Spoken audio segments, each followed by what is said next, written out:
It turns out that after investigating it, a few weeks passed and everything remained the same.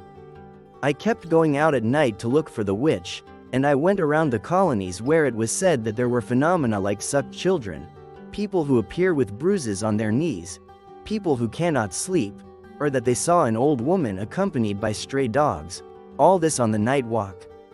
Colonies like En Sueños, Parques, Santa Rosa de Lima, La Aurora, Infonavit, etc.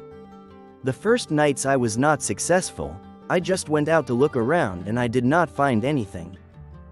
But one night, when I went out to look for the old woman, I heard that they were coughing in a house. I was driving slowly with lights off and suddenly in the street behind mine, back in my round, I heard a person cough very loudly, and from some bushes I saw an old woman with brown hair. She was wearing a blue coat and had her arms up.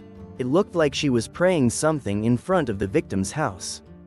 I armed myself with courage and with offense I began to scream, "What do you want, evil one? Why do you bother people? What are you looking for? What have you done? I know who you are and what you are doing here. Next time I see you, I warn you, I'm going to have to kill you, and it's not a joke. You know what I mean when I say who you are." Very angry, she said to me, "I suck whoever I want and you don't get involved." Seeing me indecisive, she started running and I turned on the lights of my car and started chasing her. My surprise was such. I saw the old woman run very fast, and in a jump, she leapt into a fence of a park to disappear among the trees. That day I returned to my house overwhelmed, more and more surprised by what I had been living. They asked me what I had and I told them what I had seen. I must say that night I did not sleep at all. I spent 3 weeks going to work on the bus, asking myself what the fuck I had done to call or run into such a crap. One night, ready to go to bed, I heard them hitting the ceiling 3 times, as if they were knocking on the door. My dogs barked, and that caught my attention, since the noise on the ceiling and the fact that my dogs barked was a sign of something. I didn't think twice and answered the knock. She touched 4 times, and I answered 3. She answered 3 times more, and then I confirmed it. That was not my neighbor. I took my written prayer, my red list, and began reciting it. Amen. Deliver us from evil, and from temptation. Let us not fall into temptation. Offend us that we may. Forgive us also as you forgive our offenses. Give us this day our daily bread. I continued reciting the Lord's Prayer, first forwards, then backwards, repeating this process 7 times, forming a knot each time, as part of a ritual. All 7 times, I heard someone on the roof scream, "Oh, you son of a bitch. You already threw me." And I finally saw her. Indeed, an old woman fell from the sky with a ragged shawl, a straw hat, without a broom. I thought I had done everything. There was only something left, to go out to finish this once and for all. But my surprise was double, since I had taken her by surprise and I did not make the circle of salt on the floor. And the other was that as soon as she fell from the sky, or the roof, whatever you want to call it, 3 dogs appeared, 1 black, 1 white, and 1 brown, very, very big, with enormous, powerful paws. These dogs surrounded her, and wherever she ran, they surrounded her in a circle. I went down to tell them in my house what was happening. My cousin took a machete and my other cousin got scared, saying that it was impossible. When leaving, we got in the car to look for her, and we found her in a park.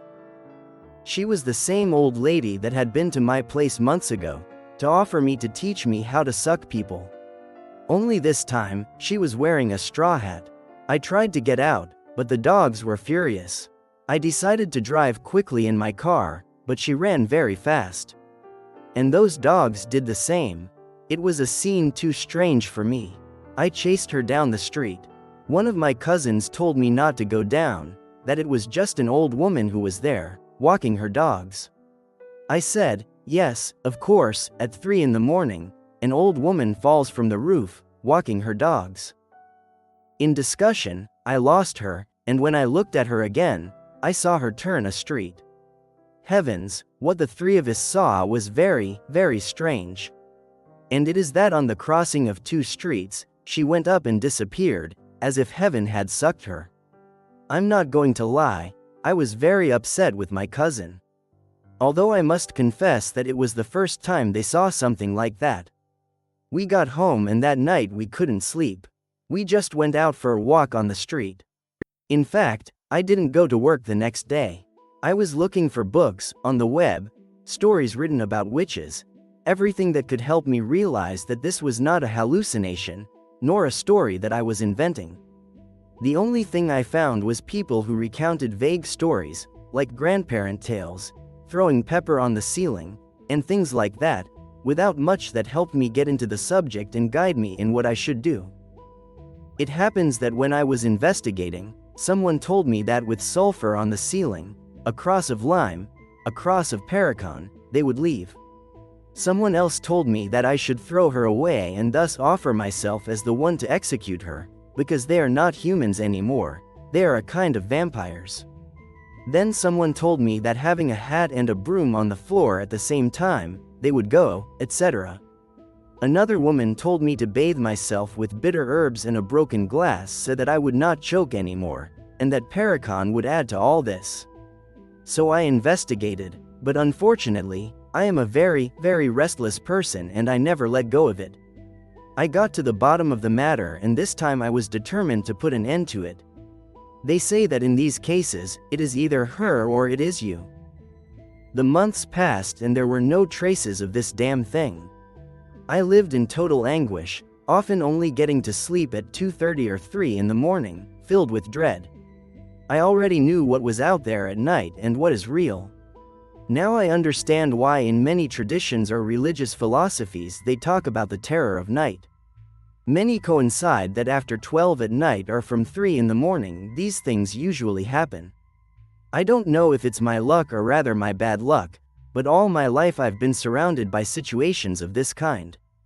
As a child I lived in terror in a house where common tales and conspiracy theories seemed trivial compared to what I lived. But that's another story. The months passed and I'm going to confess something. I came to convince myself that forgetting everything, that everything that had happened was an absurd coincidence. I don't know, I just wanted to rationalize it. After all that happened, I decided to recover my routine and went with a cousin to visit his mother nearby. There was a full moon that night and he decided to take pictures of the moon. We hadn't stopped to see the photo, until when we saw it, what the camera captured was not a work of chance. That's when destiny had planned to remind me of the terrible experience I had had a few months ago.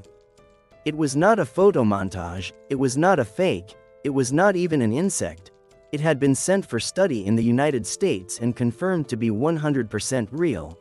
A witch in flight. That put my nerves on edge, it made me want to look for more. The events that were going to happen are linked to the photograph.